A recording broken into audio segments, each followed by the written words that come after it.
هسه يا حبايبي راح اتصل على يوسف الطائي واقول له اني حامل. يا الله خلنا نشوف ونشوف شنو رد فعله.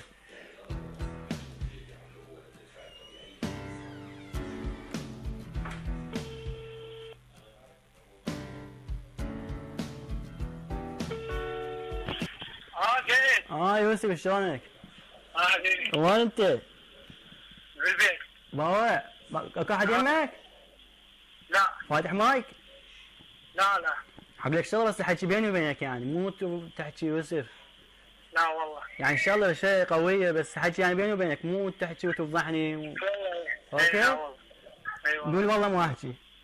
والله ايش تعرف؟ بابا